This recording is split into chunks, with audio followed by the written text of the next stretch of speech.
One of the worst updates and balancing changes ever. I'm not one of the best Forsaken players.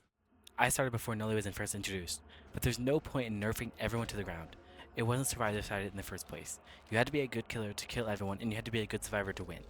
When every survivor worked as a team, then it was hard to win as a killer.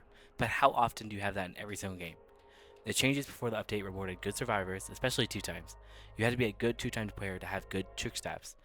Azure is incredibly powerful, and he's one of the largest reaches for an M1. His abilities are incredibly overpowered. Whenever disabling one of his traps, they're only disabled for about 30 seconds. Then they're in a blooming state for 40 seconds where you can't disable them. And after baiting them, they immediately come back online and ready to trap the next person.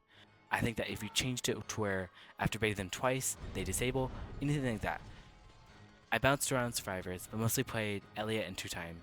Elliot's exhaustion effect ruins the point of having a speed boost in the first place.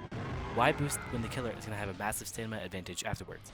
I do like the new stun immunity effect around the killer, because it was hard to see the ring around the killer in the dark maps. That having a 3-second increase on stun immunity per sentinel removes the initiative to help my team anymore. I agree it was incredibly annoying to be stunned as a killer, but you have to be a good killer to spot when stuns are going to happen and know how to avoid them. I don't want to help my team anymore because the game is so killer-sided that if you're in a chase, you are screwed. Azure's hitbox is so large, and if he grabs you and throws you to a chain of traps, you're just dead. I've seen so many survivors die over his traps, and the killer didn't have to do any work. Overall, I love this game, but I'll most likely stop playing it. I do not think they'll remove the reworks from any of the survivors, and they will just keep nerfing every single survivor to the ground to make it easier for the killers. You will not win most games.